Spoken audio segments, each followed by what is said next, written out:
नमस्कार, जय हिंद दोस्तों चंद्रा एजुकेशन 24 में आप सभी का स्वागत है। दोस्तों आप देख सकते हैं कि बिहार बिजली विभाग के लिए इलेक्ट्रीशियन थ्योरी का बुक बहुत ही बेहतरीन निकाला गया है, जो BSPHCL Bihar state power holding company limited ये इलेक्ट्रीशियन ग्रेड थर्ड का वैकेंसी है। आप देख सकते हैं कि रुक्मणी प्रकाशन का बहुत ही बेस्ट थ्योरी का बुक, जो हम लोग डेली चैप्टर वाइज से इलेक्ट्रीशियन थ्योरी को करेंगे। दोस्तों हम लोग पार्ट 1 कर चुके हैं, आज हम लोग पार्ट 2 करेंगे। यदि आप पार्ट 1 नहीं देखे हैं तो अपलोड कर दिया गया है, आप देख सकते हैं। चलिए हम लोग पार्ट 2 को देखते हैं।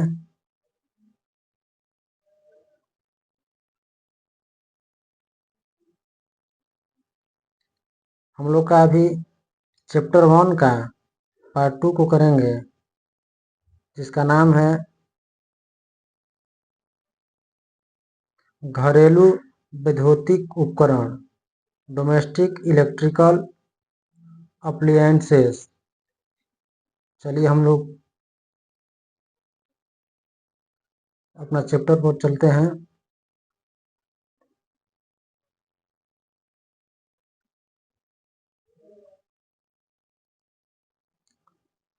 ये सब हो चुका है।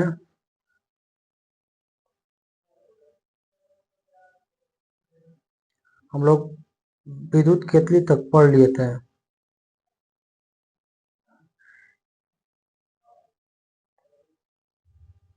हम लोग को यहाँ से स्टार्ट करना है। चलिए हम लोग देखते हैं। देखिए, विद्युत प्रेस की भांति ही इसमें एस्बेस्टस शीट, प्रेशर प्लेट, ढक्कन आदि भाग होते हैं। ऊष्मक तंतु की संयोजक पत्तियों को एक सॉकेट से संयोजित किया जाता है और सॉकेट को एक प्लग, मेंस लीड तथा 3 पिन प्लग टॉप के द्वारा विद्युत स्रोत से संयोजित किया जाता है। आप लोग देख सकते हैं, ये इलेक्ट्रिक केतली है। इसका कार्य प्रणाली हम लोग देखेंगे। इसमें प्रयुक्त बर्तन का आयतन प्राय 0.5 लीटर से 1.5 लीटर तक होता है। धारिता को ध्यान में रखते हुए बर्तन में जल का द्रव भरकर उपकरण को विद्युत स्रोत से संयोजित कर दिया जाता है। जल या द्रव के आवश्यक तापमान तक गर्म हो जाने पर उपकरण को ऑफ कर दिया जाता है। उपकरण को कितने समय तक ऑन रखना है, इसका निर्धारण स्वयं करना होगा। आइए हम लोग हॉट प्लेट के बारे में समझते हैं। रसोई घर में खाना पकाने के लिए विद्युत स्टोव के अतिरिक्त हॉट प्लेट वैद्युतिक उपकरण भी प्रयोग किया जाता है। इसे तवे के रूप में प्रयोग कर सीधे रोटियां पकाई जा सकती है। इस पर बर्तन रखकर सब्जी आदि भी बनाई जा सकती है। इसमें ऊष्मक तंतु का तापमान 550 डिग्री सेंटीग्रेड से 700 डिग्री सेंटीग्रेड तक होता है। आप लोग देख सकते हैं।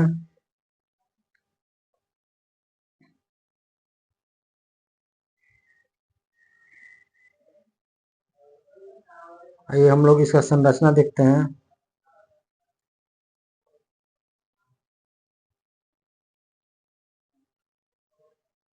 इसमें प्रायः 2 हॉट प्लेट होती है। माइल्ड स्टील से बनी समतल वृत्ताकार प्लेट के नीचे या तो विद्युत केतली की भांति ऊष्मक तंतु लगाया जाता है अथवा फायर क्ले या पोर्सिलेन स्लैब में बंद ऊष्मक तंतु प्रयोग किया जाता है।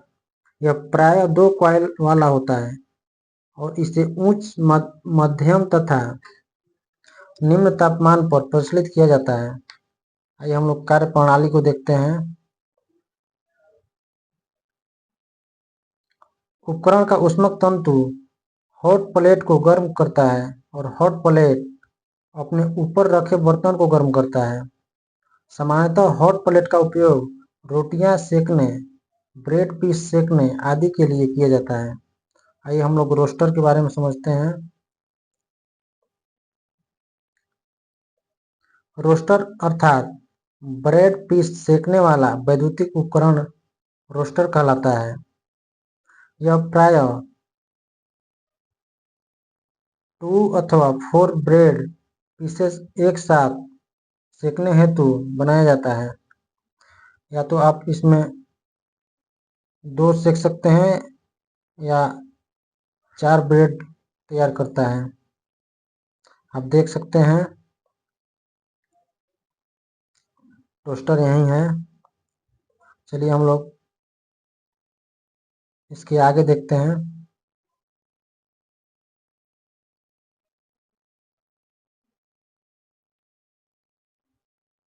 इसकी संरचना को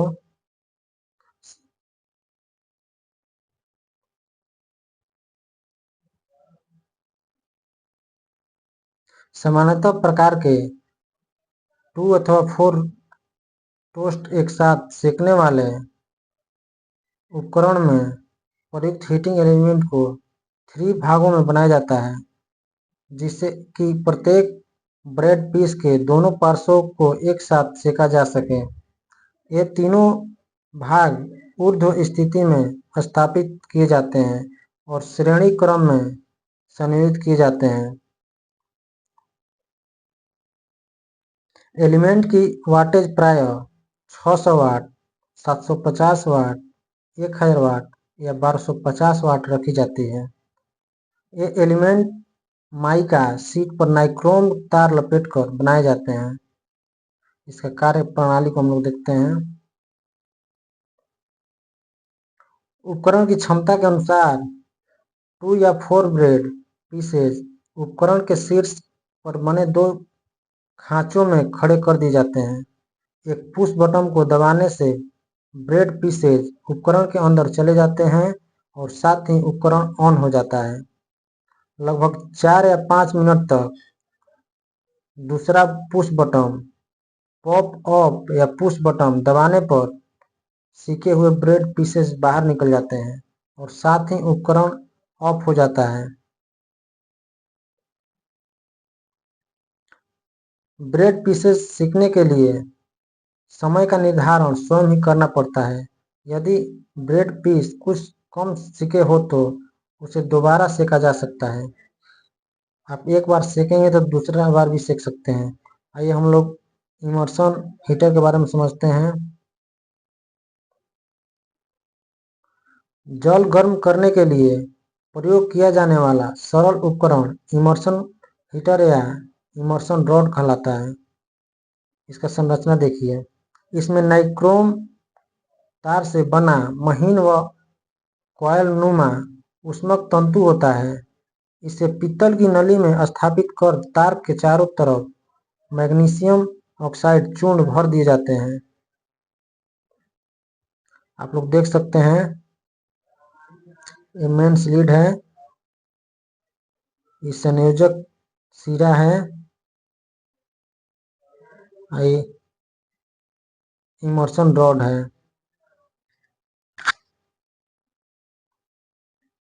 इसके बारे में और जानते हैं। यह अचालक चूर्ण ताप का सुचालक होता है जो ऊष्मक तंतु को नली से पृथक रखता है। तंतु के दोनों सिरों पर एक मोटा तांबे का संयोजक तार संयोजित कर नली के सिरों को किसी उपयुक्त ऊष्मारोधी पदार्थ से बंद कर दिया जाता है। इस संयोजक तारों को चीनी मिट्टी तथा बेकेलाइट से बने संयोजक में संयोजित कर मेन स्लीड तथा 3 पिन प्लग टॉप लगा दिया जाता है।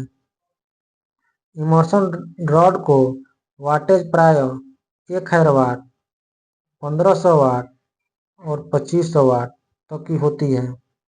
इसका कार्य प्रणाली को हम लोग देखते हैं। जल गर्म करने के लिए इमर्शन रॉड को जल से भरी बाल्टी से इस प्रकार लटकाया जाता है कि उसका संयोजक जल से बाहर रहे। 10 मिनट से 30 मिनट समय में 1 बाल्टी जल स्नान करने योग्य गर्म हो जाता है। आइए हम लोग गीजर के बारे में समझते हैं। गीजर एक प्रकार का वैद्युतिक उपकरण है जिसका प्रयोग जल को गर्म करने के लिए किया जाता है। स्नान घर में, किचन में, वॉश बेसिन हेतु गर्म जल प्राप्त करने के लिए इसे नल में भी फिट किया जाता है।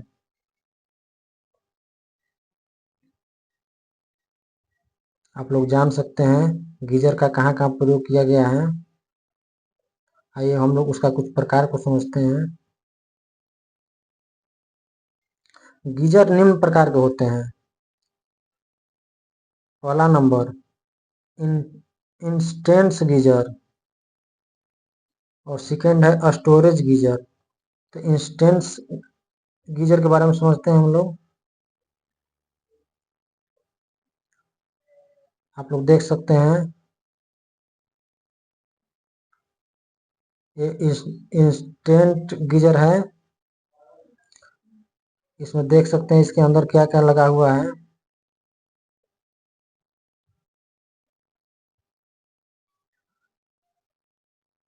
एक फ्यूजिबल बल्ब प्लग है। ये जल का स्तर बताता है। इसमें उष्मक तंतु लगा है। एक ग्लास वूल है। ये अंदर का टैंक है। इसमें आप लोग देख सकते हैं कि थर्मोस्टेट भी लगाया गया है। चलिए हम लोग और समझते हैं। इसमें से इनलेट करता है और यहाँ से आउटलेट कर देता है।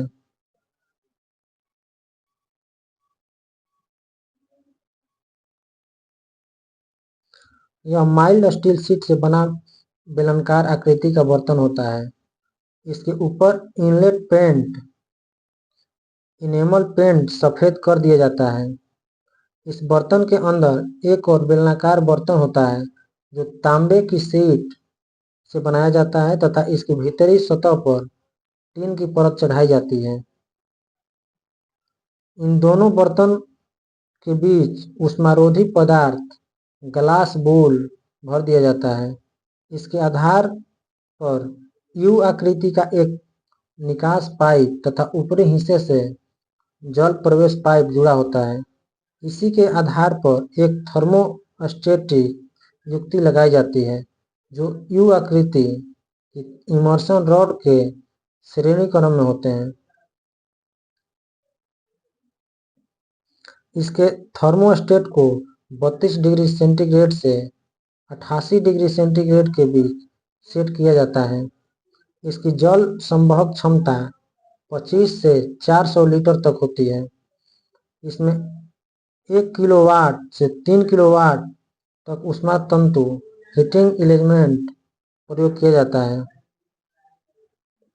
ऊष्मक तंतु इमर्शन रॉड जैसा बंद आकृति का होता है। आप लोग देख सकते हैं। ये सेकेंड नंबर है स्टोरेज गीजर या बॉयलर। आप लोग देख सकते हैं।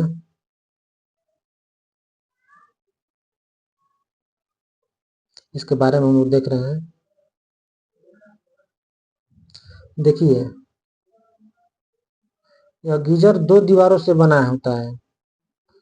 इसकी बाहरी दीवार नर्म नर्म इस्पात शीट तथा आंतरिक दीवार भारी गेज के तांबे से बनी होती है। ताप के कारण होने वाली हानियों को कम करने के लिए दोनों टैंक के बीच में ग्लास बूल भरा जाता है। इसके कारण गीजर का गर्म जल जल्दी ठंडा नहीं हो पाता क्योंकि यह ऊष्मा का कुचालक होता है। आप लोग देख सकते हैं ये ऊष्मा का कुचालक होता है बाहर से। और देखते हैं इसके बारे में। गीजर के अंदर ऊष्मक तंतु को प्रायः ऊर्ध्वाधर स्थिति में रखा जाता है। नोट में देखते हैं, गीजर में जल स्तर उसकी छत से 10 से 12 सेंटीमीटर नीचे रखना चाहिए। आप लोग देख सकते हैं, गीजर को 10 से 12 सेंटीमीटर नीचे रखना चाहिए। आइए हम लोग हॉट केस के बारे में समझते हैं। पकी हुई खाद्य वस्तुओं, समोसा, पैटीज, रोटी, सब्जी आदि को गर्म रखने के लिए हॉट केस नामक वैद्युतिक उपकरण का प्रयोग किया जाता है। आप लोग देख सकते हैं किस तरह का प्रयोग किया जा रहा है। आइए इसका हम लोग संरचना देखते हैं। इसमें मुख्यतः छोटी अलमारी की आकृति का एक बॉक्स होता है। यह बॉक्स माइल्ड स्टील शीट का बना होता है और दोहरी दीवारों वाला होता है। दीवार के बीच ऊष्मारोधी पदार्थ थर्मोकोल भर दिया जाता है।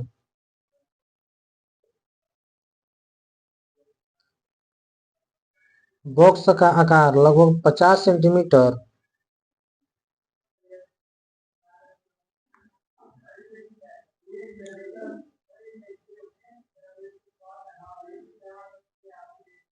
इंटू 50 सेंटीमीटर इंटू 40 सेंटीमीटर का होता है।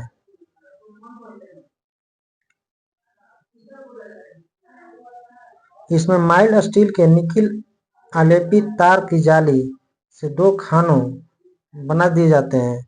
इनका दरवाजा रबर की पट्टी की सहायता से लगभग वायुरोध अवस्था में बंद किया जा सकता है।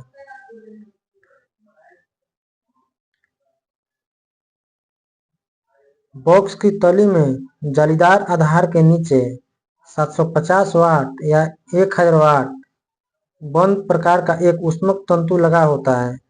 तंतु को श्रेणी क्रम में एक थर्मोस्टेट लगा दिया जाता है। आप लोग देख सकते हैं, ऑन सूचक यहाँ पर लगा है, ऊष्मा नियंत्रण यहाँ पर लगा है, जबकि ग्लास विंडो यहाँ पर आप देख सकते हैं। चलिए हम लोग इसका कार्य प्रणाली को देखते हैं।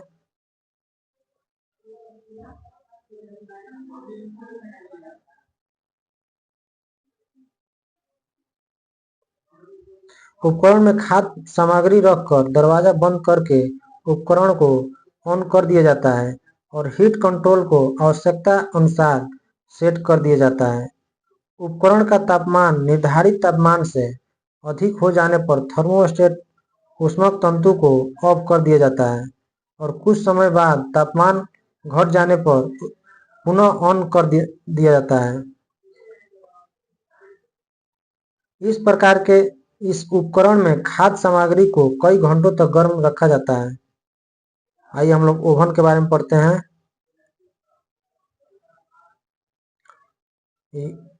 विद्युत शक्ति के द्वारा भोजन पकाने, केक आदि बनाने तथा पके हुए भोजन को गर्म रखने के लिए ओवन नामक वैद्युतिक उपकरण प्रयोग किया जाता है। यह उपकरण निम्न 2 प्रकार का होता है। आप लोग देख सकते हैं, पहला नंबर ऊष्मक तंतु प्रकार का oven, second number microwave oven है। आइए हम लोग पहला नंबर ऊष्मक तंतु प्रकार का ओवन देखते हैं, हीटिंग एलिमेंट टाइप ओवन। आप लोग देख सकते हैं, ये हीटिंग एलिमेंट टाइप ओवन है।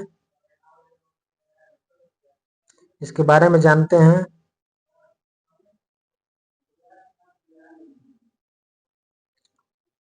यह देखने में हॉट केस जैसा होता है।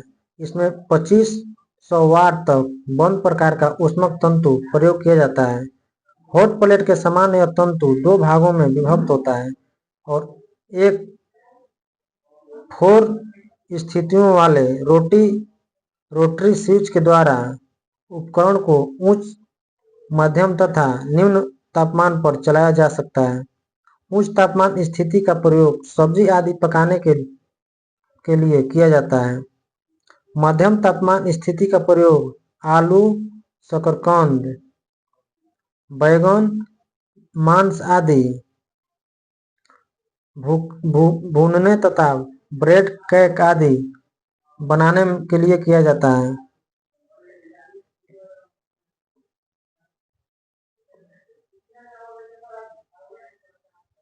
आइए हम लोग देखते हैं।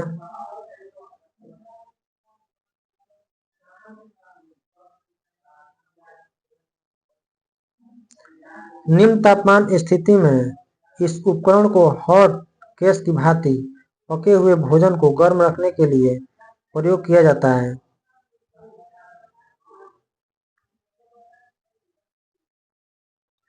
हॉट केस की भांति इसमें थर्मोस्टेट, ऊष्मा नियंत्रक आदि लगाए जाते हैं।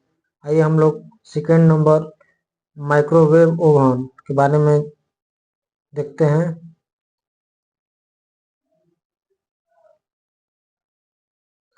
यह ओवन भी देखने में हॉट केस जैसा होता है, परंतु इसमें कोई ऊष्मक तंतु प्रयोग नहीं किया जाता है, अपितु 300 से 3000 mHz आवृत्ति वाली 100 सेंटीमीटर से 10 सेंटीमीटर तरंगदैर्घ्य वाली विद्युत चुंबकीय तरंग के द्वारा ऊष्मक क्रिया संपन्न की जाती है।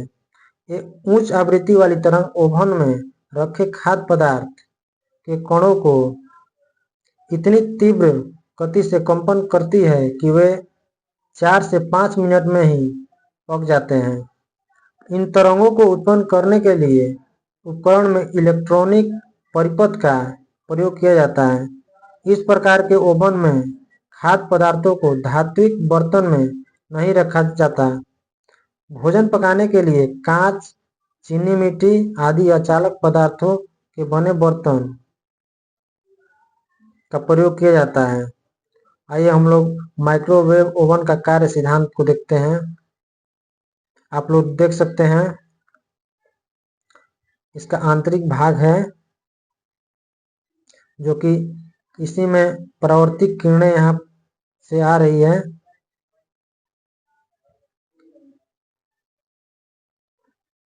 इसमें यहाँ पर भोजन है और इसके बारे में समझते हैं। माइक्रोवेव ओवन डाइलेक्ट्रिक हीटिंग सिद्धांत पर आधारित होता है। इसके अनुसार जब माइक्रोवेव ऑन होता है तो उसके अंदर उच्च आवृत्ति 2540 mHz की माइक्रोवेव विकिरण उत्पन्न हो जाता है। यह मैग्नेट्रॉन नामक इलेक्ट्रॉन ट्यूब से माइक्रोवेव उत्पन्न करता है। यह विकिरण ओवन की दीवारों से परावर्तित होकर भोजन पर पड़ती है, जिस कारण भोजन के अंदर ऊष्मा उत्पन्न होने से उसके तापमान में तेजी से वृद्धि होती है और भोजन जल्दी से गर्म अथवा पक जाता है।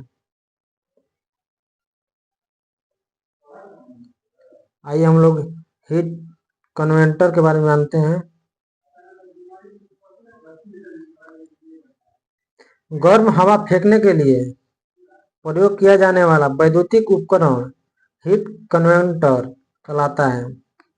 आप लोग देख सकते हैं, ये हीट कन्वेंटर इसे ही कहते हैं। इसकी संरचना को समझते चलते हैं। इसमें एक ब्लोअर तथा 2 ऊष्मक तंतु प्रयोग किए जाते हैं। ऊष्मक तंतु माइका शीट के टुकड़ों पर नाइक्रोम तार लपेटकर बनाए जाते हैं। तंतु की वाटेज प्राय 1000 वाट होती है और ब्लोअर की वाटेज प्राय 125 वाट होती है। तंतुओं को जाली के रूप में बनाया जाता है और इन्हें ब्लोअर के सामने स्थापित किया जाता है।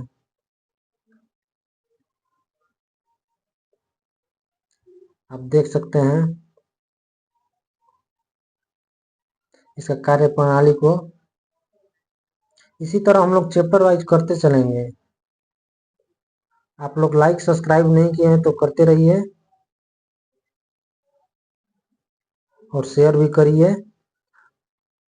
आइए हम लोग देखते हैं। इस उपकरण में 3 फ्लश माउंट प्रकार के स्विच प्रयोग किए जाते हैं। तीनों स्विचेज आपस में इन प्रकार से जुड़े होते हैं कि उन्हें एक एक करके क्रम से ऑन तथा ऑफ किया जा सकता है। इसको ऐसे प्रकार से हम लोग रखेंगे कि ऑन ऑफ किया जा सके, परंतु स्विच संख्या 1 को ऑफ करने पर तीनों स्विचेज एक साथ ऑफ हो जाते हैं। स्विच संख्या 1 को ऑन करने पर उपकरण केवल हवा फेंकता है। इस स्थिति में दोनों ऊष्मक तंतु ऑफ रहते हैं। स्विच संख्या 2 को ऑन करने पर एक ऊष्मक तंतु चालू हो जाता है और उपकरण निम्न तापमान की गर्म हवा फेंकने लगता है। स्विच संख्या 3 इसको ऑन करने पर दोनों ऊष्मक तंतु चालू हो जाते हैं और उपकरण उच्च तापमान की गर्म हवा फेंकता है। उपकरण को ऑफ करने के लिए स्विच संख्या 1 को ऑफ करना होना पर्याप्त होता है। आइए हम लोग इसके बारे में कुछ नोट दिया हुआ है, उसको देखते हैं। स्प्लिट फेज प्रेरण मोटर निम्न एसी करंट एवं मीडियम टॉर्क उत्पन्न करता है। इसका प्रयोग पंखे, blower, centrifugal pump, drilling machine, cooler fans में करते हैं। यह 0.05 किलोवाट से 0.5 किलोवाट तक सीमा वाली होती है। परमानेंट कैपेसिटर इंडक्शन मोटर का प्रयोग पंखे में करते हैं। आप लोग देख सकते हैं परमानेंट कैपेसिटर इंडक्शन मोटर का प्रयोग हम लोग पंखा में करते हैं। आइए हम लोग हेयर ड्रायर के बारे में पढ़ते हैं। स्त्रियों के गीले बालों को सूखने के लिए बनाया गया वैद्युतिक उपकरण हेयर ड्रायर कहलाता है। यह हीट कन्वर्टर का लघु रूप होता है। आप देख सकते हैं यहाँ पर ऊष्मक तंतु लगा हुआ है, एक स्विच है, यहाँ से संयोजक कार्ड है। चलिए इसके बारे में हम लोग जानते हैं इसकी संरचना को। इसमें एक छोटा सा ब्लोअर और एक छोटा हीटिंग एलिमेंट होता है। आप लोग देख सकते हैं यहाँ पर छोटा सा ब्लोअर लगा है।